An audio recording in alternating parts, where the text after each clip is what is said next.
खुशी मिली और ख्वाजा मोइनुद्दीन चिश्ती रहमतुल्लाह अलैह के आस्थाने पर कौन नहीं आना चाहता है,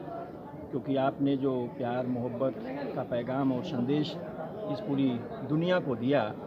आज इस दुनिया में इसकी बेहद ज़रूरत है। आज पूरी दुनिया इतनी भयंकर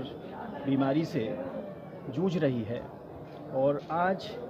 रूहानियत और इन्हीं बुज़ुर्गों और इस देश में जितने भी संत हैं, बुज़ुर्ग हैं, ख्वाजा मोइनुद्दीन चिश्ती रहमतुल्लाह अलैह का बहुत अहम मुकाम है। और मैं चाहता हूँ कि आज इंसान को, कोई भी धर्म मानने वाला इंसान हो, उसको रूहानियत से और इस तरह के जो स्पिरिचुअल चीज़ें हैं उससे जुड़ने की बहुत ज़रूरत है, क्योंकि उसके अंदर बहुत अच्छी उत्साह और एनर्जी आती है और वो किसी भी तकलीफ़ से जूझने में सक्षम होता है और मदद पाता है। और इसी कड़ी में ख्वाजा की बहुत बड़ी देन है कि राजस्थान की इस धरती पर, मैं इस धरती को बहुत ही डिवाइन, बहुत पवित्र धरती मानता हूँ और ऐसी धरती पर आके लोगों में संदेश दिया भाईचारगी का, या प्रेम भाव का, मोहब्बत का, और वो संदेश आज तक जारी है। ये अपने आप में ही एक बहुत महत्वपूर्ण संदेश है और बहुत बड़ी उपलब्धि है किसी भी संत की, किसी भी बुज़ुर्ग की। आप इस देश में चले जाएं, कहीं भी, किसी भी कोने में, हर जगह आपको बड़े बड़े बुज़ुर्ग और संतों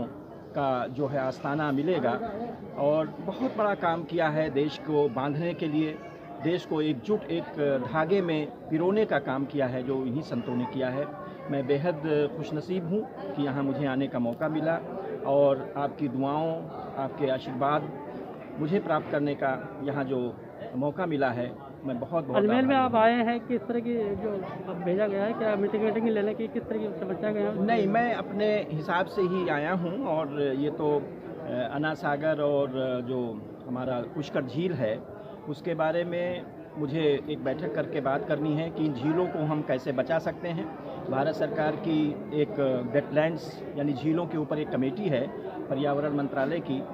उसका मैं सदस्य हूँ। तो मेरी जिम्मेदारी बनती है कि देश में जहाँ भी झीलें हैं, वेटलैंड्स हैं, जो हमारी इस पर्यावरण, इस माहौलियात के लिए बहुत ज़रूरी हैं, उसको बचाना बेहद ज़रूरी है। मैं समझता हूँ कि जो हमारी अन्ना सागर है और हमारा जो पुष्कर झील है, ये इस इलाके के लिए बहुत महत्वपूर्ण है, बहुत अहम है, इसको बचाने की बेहद ज़रूरत है। और उम्मीद करता हूँ कि यहाँ जन भागीदारी से प्रशासन के साथ मिलकर सभी लोगों को इस झील को बचाने के लिए बहुत अहम भूमिका निभानी चाहिए, क्योंकि इस झील से यहाँ के वातावरण, यहाँ के माहौलियात, यहाँ का मौसम और यहाँ की जो खूबसूरती है वो चार चांद लगती है। पानी तो मिलता ही है उससे, लेकिन अगर झील को आप घटा दें, माइनस कर दें या निकाल दें तो ये खूबसूरती ख़त्म हो जाएगी। इसलिए बेहद ज़रूरी है कि जो मेरा मुख्य उद्देश्य और मकसद है कि उन झीलों को बचाने के लिए मैं फीडबैक लेकर, चर्चा करके जो भी बन पाता है भारत सरकार की तरफ से, उस सुझाव को मैं पहुंचाऊं, राज्य सरकार को पहुंचाऊं, जिससे इन झीलों को और अच्छा प्रबंधन हो सके, इसका अच्छा बचाव हो सके।